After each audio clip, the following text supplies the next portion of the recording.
नमस्कार साथियों, स्वागत है आपका। देखिए एमपीटेट वर्ग 3 2025 मेंस जो आपका हो चुका है, इसमें आज की वीडियो बहुत ज़्यादा इंपॉर्टेंट है क्योंकि हमारे पास 50 से लेकर और 70 प्लस जितने भी बच्चों के नंबर हैं सभी का डाटा आ चुका है।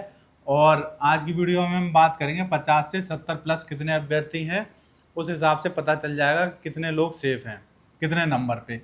दूसरा सबसे इम्पोर्टेंट है कि सभी लोग कमेंट कर रहे थे कि सर वैकेंसी की बात करिए, तो वैकेंसी बढ़ाने के लिए क्या करें उसके विषय में बात करेंगे। यदि आप वो करते हैं तो बहुत ज़्यादा चांस है कि वैकेंसी बढ़ा दी जाए। ठीक है, कुछ ना करने से कुछ करना ही अच्छा है। इसके लिए आपको कहीं भी जाने की आवश्यकता नहीं पड़ेगी।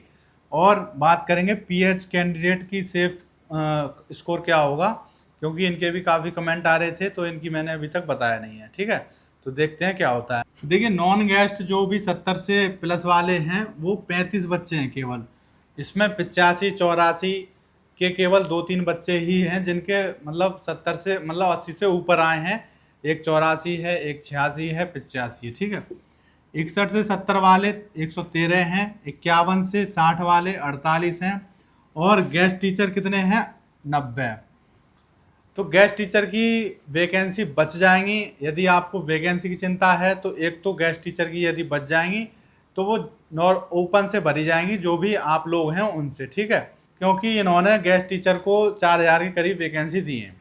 मान लीजिए गेस्ट टीचर का जो सिलेक्शन होता है वो 1500 बच्चे ही भर पाते हैं, तो 1500 सीट यदि बच जाएंगी, 2500 सीट बच जाएंगी, तो 2500 सीट किससे भरी जाएंगी? आप लोगों द्वारा ही भरी जाएंगी। और जितने जनरल में चले जाएंगे नॉन गेस्ट में, उसके बाद जो बचेंगे वहाँ से मेरिट और डाउन होगी। ठीक है, तो एक तो पद ये बढ़ जाएंगे। गेस्ट टीचर बहुत कम है जो भी ये एग्ज़ाम पास कर पाए हैं, और जितने भी पास कर पाए हैं ज़्यादातर सबका सिलेक्शन ही हो जाएगा।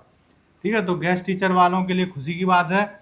और दूसरी खुशी की बात यह है कि इनकी जब सीटें बचेंगी तो उसमें आपका सिलेक्शन हो जाएगा। और देखिए नॉन गेस्ट के कितने कम अभ्यर्थी हैं जिनके इतने नंबर हैं, और जिनके जो पास ही नहीं कर पाए हैं उनकी भी संख्या काफ़ी ज़्यादा है, इसीलिए कमेंटों की संख्या कम है। और जो भी लोग कमेंट कर रहे हैं देख रहे हैं वो एकदम रियल हैं। गूगल डाटा की यदि बात करें तो उसमें बहुत से फेक लोगों ने, मैंने आपको पहले ही बता दिया था, फेक उसमें ज़्यादा हैं। 130 नंबर भी बता रहा है, कोई 120 नंबर बता रहे हैं, ऐसे 10-20 लोग हैं। और कहाँ से स्टार्टिंग हुई है, वहाँ से 99 95 97 इतने नंबर यदि किसी के हैं तो सारा मतलब डाटा ही फर्जी है। इतने किसी के नहीं आए क्योंकि कमेंट में रियल लोग हैं। हमें पता है कि बंदा ही लिख रहा है कोई ना कोई जिसने एग्ज़ाम दिया है, और ऐसा कोई भी कमेंट नहीं आया जिसने बताया हो 95 नंबर हैं हमारे या फिर 90 से ऊपर हैं। 85 86 82 ऐसे करीब 2-3 कमेंट हैं, 2-3 लोगों के ही ऐसे आए हैं, हम 10 मान सकते हैं जिन जो अभी तक अनजान हैं। ठीक है, तो वो ज़्यादा नहीं है। गूगल डाटा पे बिल्कुल विश्वास ना करें, उसके अनुसार मेरिट नहीं जाएगी। जो मैं आपको बता रहा हूँ एकदम यही रियल है, और ये 1-2 दिन का डाटा नहीं है, काफ़ी दिन का है। ठीक है, तो ये हो गई। तो आपकी मेरिट जो है मैंने आपको बताई थी सुरक्षित है। अब तो 70 से नीचे ही जाएगी। जनरल हो, ओबीसी हो, एससी हो, एससी की 60 से नीचे चली जाएगी।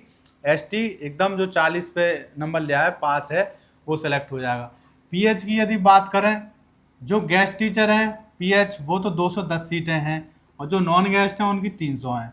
ठीक है, तो इनकी भी मेरिट काफ़ी कम जाएगी। जिन लोगों ने भी 50 नंबर ले आए उनका सिलेक्शन तो एकदम पक्का है। ठीक है, तो 50 नंबर वाले पीएच हैं यदि, तो उनका सिलेक्शन कैसा है, एकदम पक्का है। और इसमें जो बाद में पद बच जाएंगे तब भी इनकी संख्या बढ़ जाएगी, इनके पदों की भी, तो 40 प्लस वालों का भी सिलेक्शन हो सकता है। ठीक है, तो ये तो होगी पीएच की मेरिट। तो पीएच वाले बिल्कुल भी चिंता ना करें। यदि उन्होंने प्री पास कर लिया है और मेन भी पास कर लिया है, इतनी मेहनत की है, यहाँ तक पहुँचे हैं, तो हो सकता है उनका सिलेक्शन हो जाए, उनको निराशा नहीं मिलेगी। ठीक है, अब देखते हैं, ये भी बात हो गई, ये भी बात हो गई। ठीक है, टोटल डाटा आपको मिल गया। अब इसको यदि जोड़ के देखें तो मान लीजिए ये टोटल डाटा आपका बैठ रहा है जो नॉन गेस्ट का है, कितना बैठा, 113 48 और 35, टोटल कितना बैठ रहा आपका 196। ठीक है, 200 भी नहीं बैठ रहा। अब अगर हम इसको 500 भी मान लें, ठीक है, मान लीजिए कि 20,000 लोगों ने देखा है और उनमें से इतनों ने कमेंट किया है कि हमारे इतने नंबर हैं। अब इसी का हम 3 गुना कर दें, 60,000 कर दें इसको, जो भी नॉन गेस्ट हैं, तो 500 का भी हमें 3 गुना करना पड़ेगा। तो कितने हो गए, 1500 बच्चे हो गए जिनके नंबर इसके बीच में आए हैं। और पदों की संख्या कितनी है, 4000 है। तो आराम से सभी का सिलेक्शन हो सकता है इस हिसाब से यदि देखा जाए तो। ठीक है। और गेस्ट टीचर में 90 हैं। अब गेस्ट टीचर वाले कितने देख रहे होंगे? 10,000 देख रहे होंगे। यदि इसका भी 3 गुना कर दें तो 30,000 तो देने वाले हो गए एग्जाम, तो इसका 3 गुना करेंगे तो ये हो गया आपका 270, 300 मान लीजिए। 300 लोगों के नंबर इतने आए हैं, ठीक है, जिन्होंने मतलब एग्जाम क्वालिफाई किया। और इसमें काफ़ी कम नंबर भी हैं, ज़्यादा 60+ वाले तो बहुत ही कम है, ठीक है।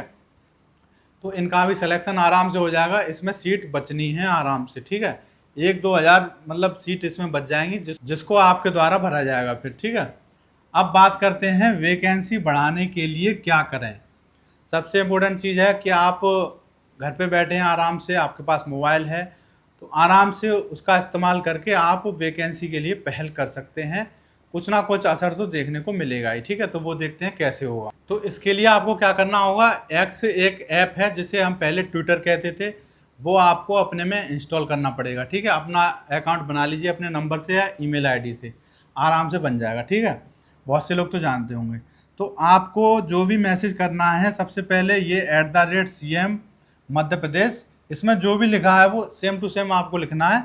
CM कैपिटल लेटर में है और मध्य प्रदेश का M भी कैपिटल में है और आगे के छोटे लेटरों में है, फिर P कैपिटल में है, बाकी स्मॉल में है। तो ये बिना स्पेस के आपको लिखना है। दूसरा @PEB और ये आपको साइन लगाना है। फिर भोपाल में B बड़ा है और ये सब छोटे हैं। ये आपका जो है एजुकेशन और भर्ती बोर्ड से संबंधित है विभाग। फिर @स्कूल EDUMP, ये सब स्मॉल में है, केवल S कैपिटल में है। @DRD कैपिटल में है और मोहन का M कैपिटल में है। Y यादव का Y कैपिटल में है और ये स्मॉल में है, 51 लास्ट में। तो ये सेम टू सेम आपको चारों लिखने हैं। उसके बाद अपना जो भी बात है कि सर मैं इसमें हूँ, नॉन गेस्ट में इसकी वैकेंसी कम है, कृपया वैकेंसी बढ़ाइए, और अच्छे शब्दों में एकदम पढ़े लिखे बच्चों की तरह, जैसा कि आप टीचर होते हैं उस तरह आपको कमेंट करना है, ट्वीट करना है, ठीक है। तो इन पे सीधे सीधे इन्फॉर्मेशन पहुंच जाएगी। इसमें सभी आ गए, देखिए CM भी आ गया, स्कूल भी आ गया टीचर का, और ये एजुकेशन भर्ती बोर्ड भी आ गया, और CM मध्य प्रदेश जो चीफ मिनिस्टर हैं वो भी आ गए, और जो वर्तमान में चीफ मिनिस्टर हैं डॉक्टर मोहन यादव, इनका पर्सनल अकाउंट है, ये सीधे सीधे इन पे भी जानकारी पहुंचेगी। तो सब पे एक बार में ये पहुंच जाएगी कि हाँ विद्यार्थियों की मांग क्या है, वैकेंसी बढ़ाने की मांग हो रही है। और अपनी जो भी राय है, अपनी जो समझ है आपकी कि क्यों बढ़ानी चाहिए, वो भी आप कारण लिखें, ठीक है। गेस्ट भी लिखें, नॉन गेस्ट भी लिखें, अपनी जो भी परेशानियां हैं सभी लिख दें आराम से, कोई दिक्कत की बात नहीं है। तो आपकी कुछ ना कुछ मदद होगी। लेकिन ट्वीट ऐसे ही नहीं करना है कि कभी कोई किसी ने कर दिया, कभी किसी ने कर दिया। ट्वीट का फ़ायदा आपको तभी होगा जब आपका ट्वीट ट्रेंडिंग पे चलेगा, आपकी मांग ट्रेंडिंग पे चलेगी, ठीक है। तो ट्रेंडिंग पे पहुंचाने के लिए, ट्रेंडिंग पे 1 नंबर पे पहुंचाने के लिए आपको क्या करना होगा कि अब मान लीजिए किसी ने 7 बजे ट्वीट किया, किसी ने 9 बजे, किसी ने 11 बजे, ठीक है। 100 विद्यार्थियों ने 2 बजे कर दिया, 100 ने 6 बजे कर दिया, कोई रात में कर रहा है, तो 24 घंटे में टाइम बट गया, तो ट्रेंडिंग पे नहीं पहुंचेगा। आपको केवल एक ही टाइम पे ट्वीट करना है सभी बच्चों को मिल के। तो सभी वीडियो देख लें, उन तक पहुंचा दें, और एक डेट कर लें, जैसे आज है आपकी 22 तारीख, 22 अक्टूबर, ठीक है। अब जितने भी बच्चे देख लेंगे वो तो अभी कर दें, ठीक है। 23 अक्टूबर को कर दें, पहला दिन है 23 अक्टूबर को, आपको सुबह 12 PM इतने बजे कमेंट करें, इतने से लेकर 1 PM तक, ठीक है। सभी कमेंट करें, ट्विटर बना लें तब तक अपना, और कल के दिन 1 घंटे में कमेंट करना 12 से 1 के बीच में। फिर 24 तारीख को 12 से 1 के बीच में, ठीक है, तब भी सभी को करना है। जो लोग 23 को ना कर पाए, ये वीडियो उन तक ना पहुंचे, तो 24 तक पहुंच जाएगी, या आप पहुंचा दें। तो 24 तारीख को भी डेली आपको 12 से 1 के बीच में कमेंट करने हैं, मतलब ट्वीट करना है, यही सभी सिंबल डाल के, डाल के, इन्हीं को टैग करके, ठीक है। और जो भी आपको मिले उनको भी टैग कर सकते हैं। वैसे ये चारों ही आपकी मांग के लिए काफ़ी पर्याप्त हैं, इन्हीं के द्वारा आपकी मांग सुनी जाएगी, ठीक है। तो ये आपको करना है, और एक ही टाइम पे सभी लोग कमेंट करेंगे, तो वो आपका जो है ट्विटर आपकी मांग है वो ट्रेंडिंग पे पहुंच जाएगी, और तब उसको लोग देखेंगे, समझेंगे, ठीक है। और कोई भी गलत भाषा में बात ना करें, एकदम अच्छी तरह ट्वीट लिखें कि क्यों इसकी भर्ती की जो है वैकेंसी बढ़नी चाहिए, ठीक है। तो आपकी मांग हो सकता है कुछ वैकेंसी इसमें बढ़ा दी जाए। तो तो मिलते हैं अगली वीडियो में, तब तक के लिए थैंक यू।